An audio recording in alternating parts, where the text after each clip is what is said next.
Parlons aujourd'hui d'une voiture qui aurait pu être un désastre retentissant, j'ai nommé la Renault 20.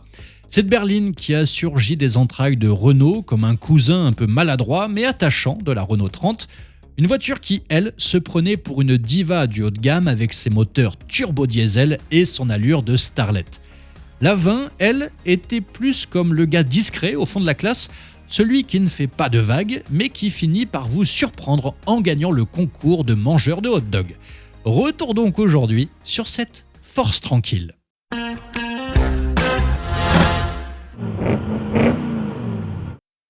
On est en 1975, la Renault 16, cette vieille tante un peu usée mais toujours vaillante, traîne encore dans le catalogue Renault.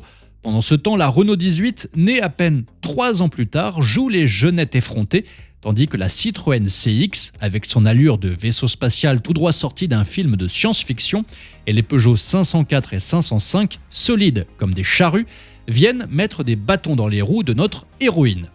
Franchement, la Renault 20 aurait pu finir dans le fossé de l'histoire automobile, complètement oubliée. Mais non, contre toute attente, elle a trouvé son public comme un chanteur de karaoké qui finit par faire chanter toute la salle. Avec sa grande sœur, la 30, elle formait un duo improbable mais efficace, les Laurel et Hardy de l'automobile en somme.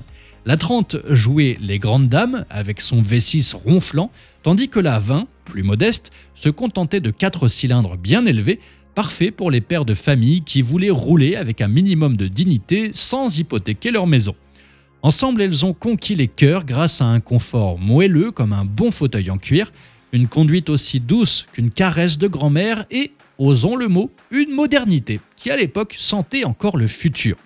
La Renault 25, qui a pris la relève plus tard, n'a eu qu'à ramasser les lauriers semés par ces deux pionnières. Mais revenons à la genèse. La Renault 30 a fait ses débuts en grande pompe au Salon de Genève en mars 1975, sous les projecteurs, avec la grâce d'une reine de beauté. La 20, elle, a débarqué quelques mois plus tard au Salon de Paris en octobre, comme une petite sœur un peu timide qui suit les traces de l'aîné. Dessinée par ce génie de Gaston Juchet, elle reprenait les lignes de la 30, mais en version light, une face avant plus sage avec des phares rectangulaires sous verre et un look un peu moins tape à l'œil. Sous le capot, oubliez le V6, ici c'est de 4 cylindres ou rien, un moteur suffisant pour trimballer la marmaille sans faire trembler les voisins. L'idée des cerveaux de Renault était simple, la 30 devait jouer dans la cour des grands face à la Peugeot 604, tandis que la 20 venait gentiment pousser la 16 vers la sortie. Sauf que surprise, la 16 a refusé de partir, réalisant toujours de bons scores de vente. À son lancement, la Renault 20 se déclinait en 3 versions, la L, très dépouillée, la TL, un peu plus chic, et la GTL, censée être le summum du luxe, avec des gadgets qui, à l'époque, faisaient rêver. Direction assistée, fermeture centralisée et vitres électriques à l'avant. Sauf que le moteur de départ, un Cléon Alu de 1647 cm3 et 90 chevaux, n'était pas très vigoureux et la boîte à 4 vitesses en manuel, ou 3 en automatique, n'incitait clairement pas à la conduite sportive. Et même si les suspensions indépendantes et les freins à disque à l'avant donnaient un petit air sérieux, les tambours à l'arrière rappelaient qu'on était encore dans les années 70. Commercialisée en novembre 1975, la Renault 20 a surfé sur la vague des berlines familiales avec haillons, un argument massu pour les familles qui grimpaient l'échelle sociale. En juillet 1977, Renault a dégainé la TS, une version enfin digne de ce nom avec un moteur Douvrin de 1995 cm3 et 110 chevaux.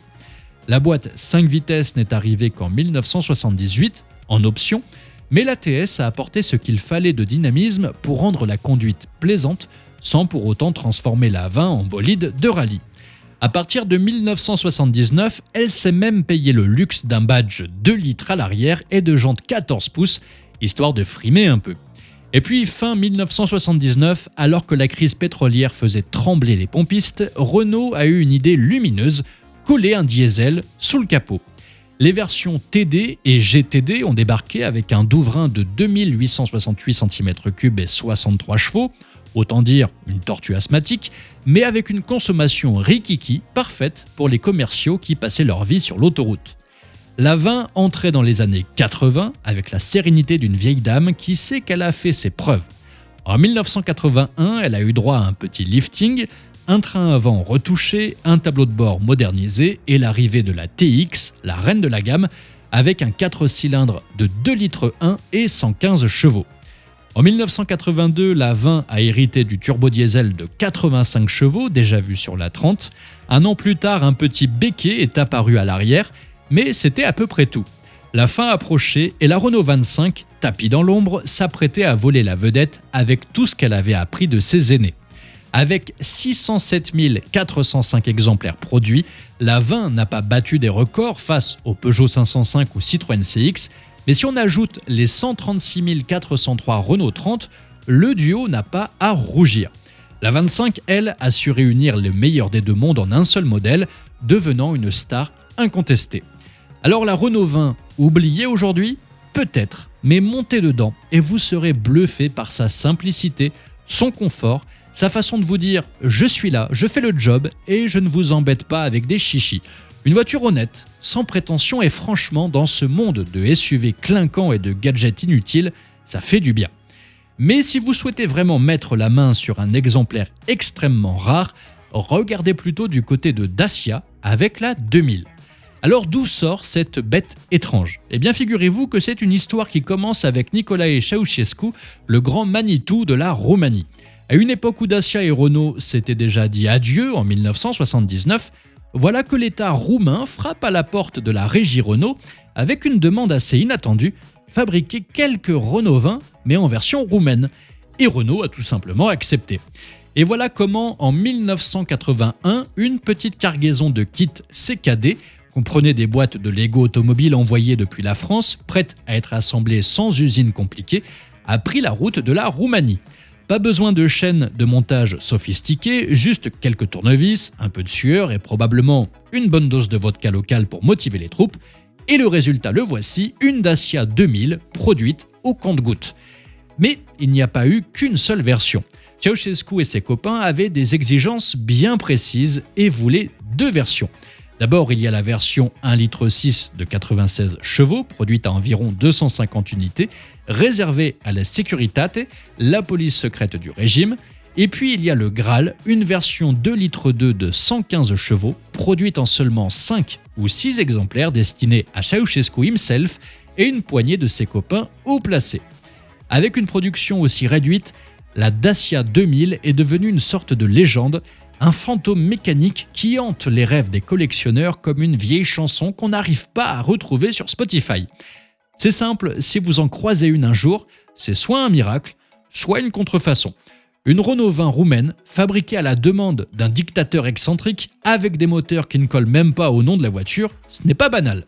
Et vous, avez-vous des souvenirs en Renault 20 ? Dites-moi ça dans les commentaires et n'oubliez pas de vous abonner pour ne pas louper toutes nos nouvelles vidéos.